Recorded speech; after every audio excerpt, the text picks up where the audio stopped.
নতুন ফরম্যাটের চ্যাম্পিয়ন্স লিগের এখন পর্যন্ত সেরা দল লিভারপুলই। সবগুলো ম্যাচেই জেতা একমাত্র দল যে তারাই। সবশেষ ম্যাচে জিরোনার বিপক্ষেও ধরা দিয়েছে জয়, যদিও সেটা সহজে আসেনি।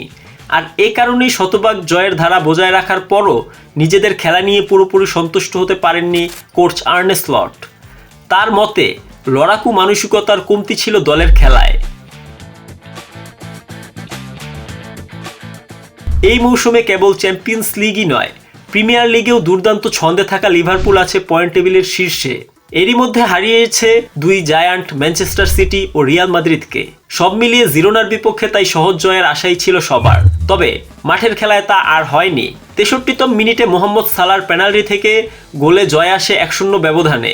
প্রতিপক্ষ ভালো কিছু সুযোগ নষ্ট না করলে ফলাফল ভিন্ন হতে পারত অনায়াসেই। আপনি যদি আমাকে 6টি ম্যাচের কথা বলেন তাহলে বলবো প্রথম 5 ম্যাচের পারফরমেন্স ও ফলাফল নিয়ে আমি সন্তুষ্ট। এই ম্যাচে আমি মোটেও সন্তুষ্ট নই।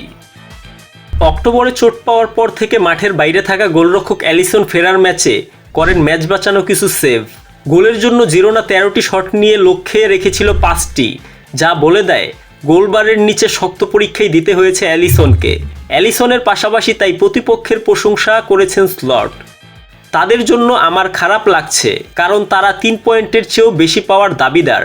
আমাদের অসাধারণ একজন গোলরক্ষক আছে।